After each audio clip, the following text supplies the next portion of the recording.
Well, it is Wednesday the 27th, and we're back with another Wrestling Guild presented by SLTDWrestling.com. You can find us on SLTDWrestling.com, the website, and also Sprecher Radio, Stitcher, Soundcloud, YouTube, and all social media outlets.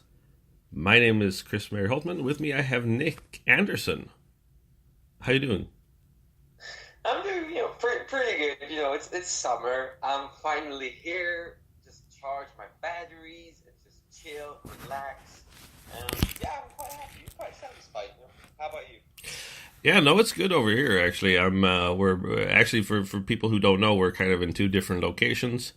You're hanging out in old Sweden, and I'm hanging out in good old US of A. Yeah. So. We are going to talk about Impact Wrestling from last week Thursday, while everybody else is talking about the World Cup of Soccer. We have more important things to talk about, right, Nick? Exactly. So we're going to talk about Impact from June 21st. How did you enjoy this show? I think this show was a lot better than the previous one, and I think it's one of the best. Yeah, I can agree with that. That's actually a good assessment, I feel. So we start with a recap from the past week, of course, as is standard these days. And then we have a tag team title match, ZNE versus LAX. How did you like this? It was a nice and quite fast-paced match. LAX performed well, but then Andrew and DJZ, maybe a bit sloppy, and Andrew took a lot of hits. LAX went ham on him, and yeah, well, DJC was just standard. Yeah, well, I mean, obviously LAX are going a little bit more in a heel direction. So the reason is that probably why they were kind of a little more violent and stuff like that. But I felt that Z&E did a very good performance. They did very well, and it felt a little ashamed that they would lose the titles after performing. So they did some really cool combination moves. Okay. So I didn't feel like maybe it was I don't know if I felt that they deserved to lose. Oh, okay. But I mean, it's for storyline. I don't know if they're going to continue Z&E as a team here on out, but we'll see what happens. LAX win the tag team titles back with a street sweeper, and they're very, very happy. Yeah, I don't know. They could have maybe put it up better. Yeah, but match to begin with. Yeah, but I don't know. This one was not as fast paced as I would like. No, but you, on the other hand, you're a big fan of LAX, right? Okay, well, that's true. So you're a little biased. We move over. Okay, well, yeah. We move over to Callis and Matthews at the command center once again. Then they talk about Slammiversary and what is going to happen in the episodes. That's not much. We talk about that. Then we have Jimmy Jacobs cutting a promo in the back. What is he talking about? He says the monster will take the machine, and Cage will go down, and Cage is shit. And the thing is, I don't know. Cage is pretty good, so I don't know what he's talking about. But I mean, this is what we've been talking about. The Cage needs somebody who is going to be his size, maybe not his strength, because obviously Cage looks a lot stronger than Kongo Kong, who looks a lot fatter, really. So I think this is a good challenge for Cage, because Cage has kind of been people like Cage because he's big. He's a big guy and he can do all these cool moves. But we have yet to have a reason to like Cage for his personality, for who he is. And here he's going to get a heel in Congo Kong that can, match him. I just hope that this isn't going to be like a one and done. Yeah, that makes sense. Like a one and done thing that it was with Congo Kong and Johnny Impact, where they just kind of like crushed him, and then we haven't seen Impact since then. Yeah, I don't know. Really, I mean, I'm just hoping for a good storyline or something that we can actually like bite into. Because right now, I mean, Kong doesn't really have anything to do, and same goes for Cage. I mean, he destroys people and whatnot, but no storyline there, so that could be like potentially something. Mm-hmm. And Jimmy Jacobs says that he gets what he wants. After that, we have a vignette detailing Falaba and KM's history, which you must have liked. Mm-hmm. And then KM comes into the ring and cuts a promo on Falaba, saying that he needs to. First of all, he says they should rename the company to KMpact because of him. KMpact Wrestling. Yeah, and then he says that Falaba never listens, that he's gonna give him some tough love. The Ba comes out, and what happens then? Oh shit! Yeah, he comes out and he's like so confident. He comes out, and I knew there was something like a paper in his armpits. I was like, what is going on? But yeah, he comes out and whatnot, and then he's such a dumbass. So he looks for this paper that he put in his armpit. So he looks everywhere, and then it falls out. And then he's like, "Oh yeah, take this. It's so fresh. Yeah, just take it. It's so clean." And then KM reads that paper, and it's so bad written. Oh god. Yeah. Oh yeah. It was funny because it's all a bunch of ba in it. It's like it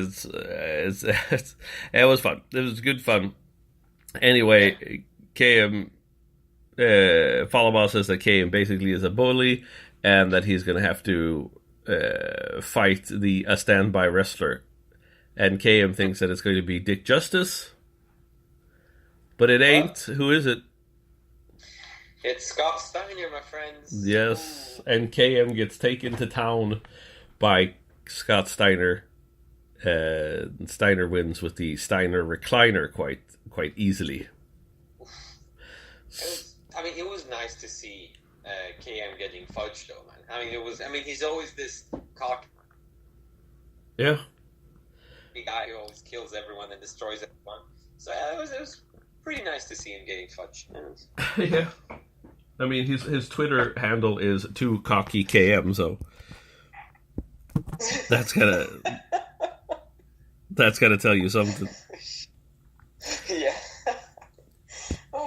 Yeah. So that was kind of fun. A fun little thing. Then we had a recap from the Slammiversary press conference, which I think we can talk a little bit more about when we talk about Zero Fear another day, because there was longer.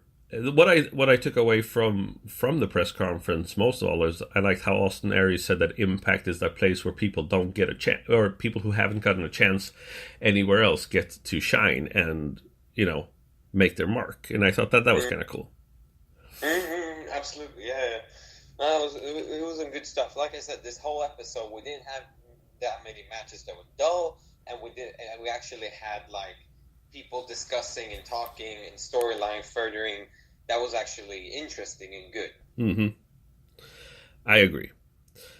And then we had Eddie.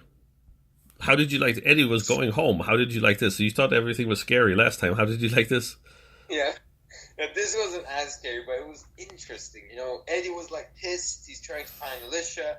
He takes out the door. He takes out the door at home, bathroom, kitchen, whatever. I think he drank some beer as well. Well, the thing is, if the other parts were like a horror movie, this was more like a white trash, like realism kind of movies. Like because he comes home and his wife, Eddie comes home to find Alicia. And the house is locked up. She's gone. All the furniture's gone. He starts seeing Sammy Callahan in a mirror that he breaks, and then he blames Tommy Dreamer. Yeah, as easy as that. Yeah. So I mean, this is cool. I mean, it gets. I like it when a wrestler gets to kind of try out their acting chops a little bit. And I mean, this storyline is so interesting. Even though it has been going for a while, I'm still interested. I'm still hungry for more. Like, I love it. Yeah. After that, we had Sammy Callahan with an OVE promo. It says he's tired of people sticking their noses in their business, and they're going to take care of Pentagon Jr. and Phantasma. I mean, it was quite convincing here and there, and it was like quite scary. Like, so it was okay, but I mean, the thing is, Pentagon and Phantasma, they're not like a bunch of losers. They're really, really good, and they can crush a lot of people and wrestlers. So, yeah. Then we had Taya versus Madison Rayne. With Su Yung watching from the rafters. First Rayne cuts a promo. Says it's been emotional because she wasn't going to wrestle, she wasn't going to fight anymore. And then she was given a promise that if she defeated Taya, she could challenge Su Yung. It was. I mean, I think Madison Rayne has been improving herself a lot. Like, the match was really good. I mean, come on. I mean, there was a good back and forth. Yeah. It was hard-hitting to some extent here and there, but, I mean, she actually took Valkyrie down. I mean, Taya Valkyrie didn't really have the control anymore.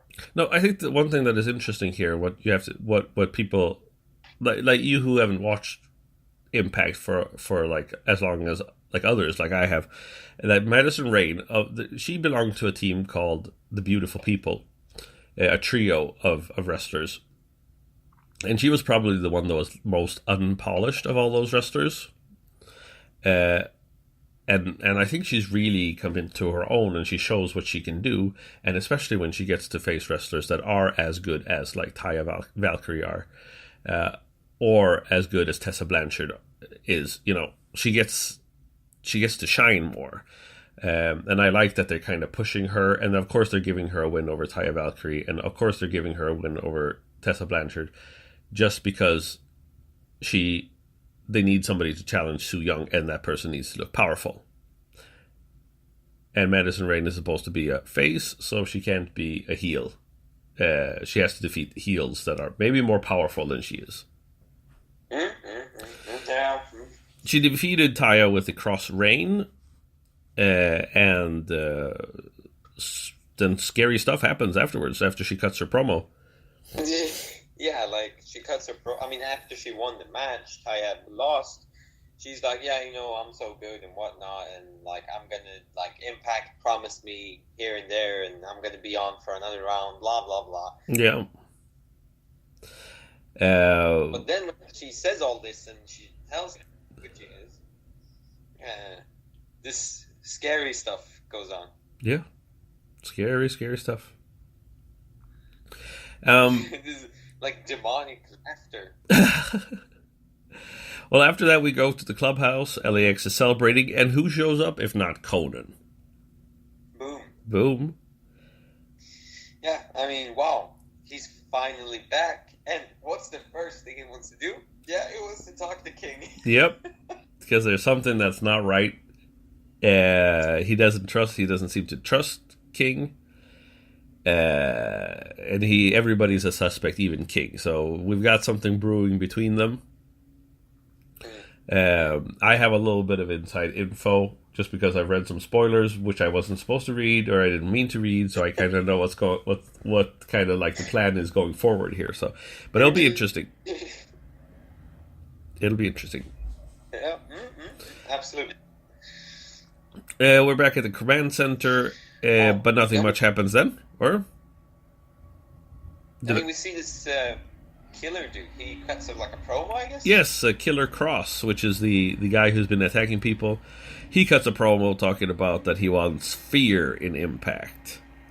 And that he's the new beginning. The company. Yeah. That's pretty cool and interesting, but this guy is really pissed. It's like if Impact did something really shit to him. I don't know why he's so pissed. No, we'll see. I think we'll develop. The question is, do you think we're going to see him wrestle right away here, or do you think it's going to be a while before we actually see him in the ring? And who would you put him against? Khan? But I mean, Killer Cross he's a heel. So you want to put him against a babyface. That's really hard. I mean, Austin Aries, does that work? Maybe, but Austin Aries is kind of in between. I would almost put him in with Johnny Impact or something like that. Where is Johnny then? Well, he's coming back on Slammiversary. He already said that. Oh, okay. We've seen that in Slammiversary promos that he's coming back. No, but that's going to be a hard one because we don't. I mean, he's a big dude, and you need someone big. And Cage doesn't work there, and Congo doesn't work. So, it's going to be hard. I think you want to have somebody that can represent Impact, like somebody who. I mean, before when you had like AJ Styles and you had the Cowboy James Storm. That would have worked because there were people who had been with Impact a long time and they represented Impact. Now you don't have anybody except for Abyss, and you're not going to put him against Abyss. Sanjay Dutt would be the second one, or even Petey Williams, but they're not the same size. Exactly. Wow, that's good, yeah. Oh. We'll see. Then we had a vignette for the Desi Hit Squad. They are finally... next week, I think it is, making their Impact debut. We've seen them on One Night Onlys and Twitch specials, but they're actually going to be in Impact. I think that could be quite interesting. Because they're not really that bad, but they're not really that good either. So I think we have some good potential. Right? Yeah. Then we had the GWN moment of the week, which was one that we've seen. You've seen this one. It was Sanjay Dutt versus Low Ki in India.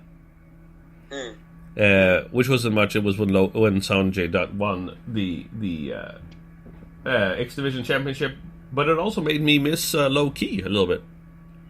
Yeah, definitely. I mean, what a wrestler! Absolutely. And you don't unique, you don't find. I mean, and then he comes with his suit, red tie, looks like a hitman.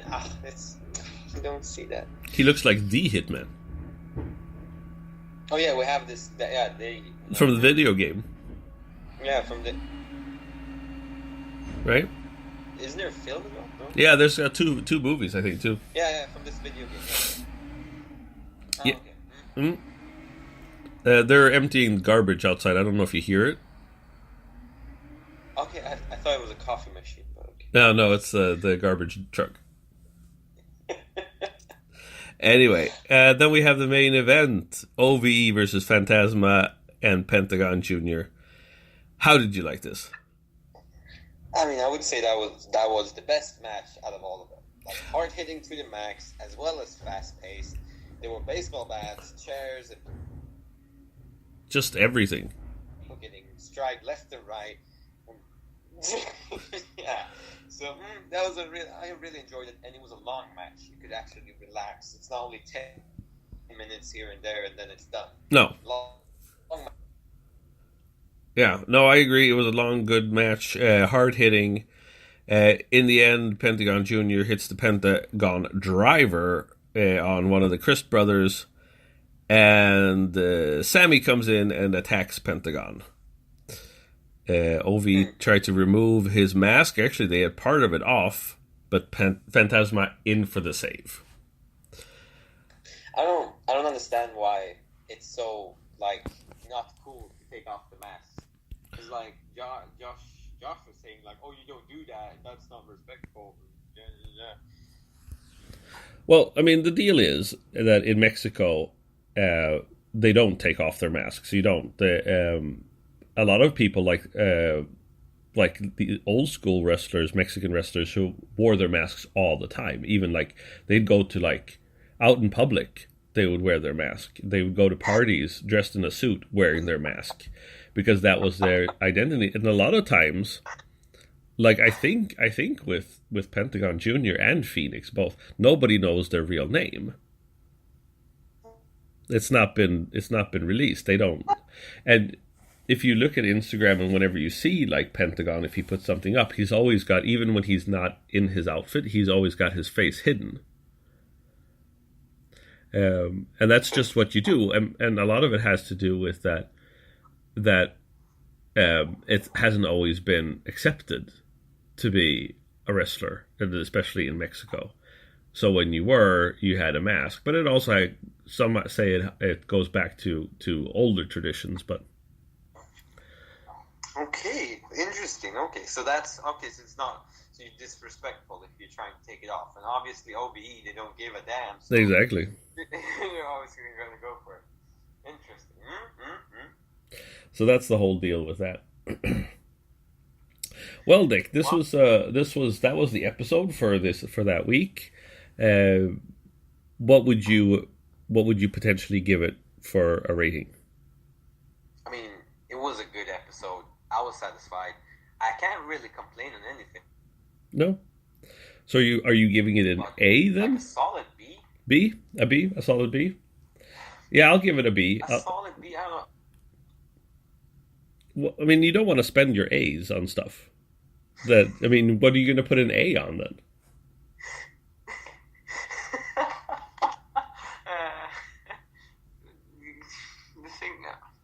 Well, I mean, it could get an A, but I don't know. I mean, it wasn't the best I've seen in my life, so I don't know. Would you give it an A? No, I would give it a B.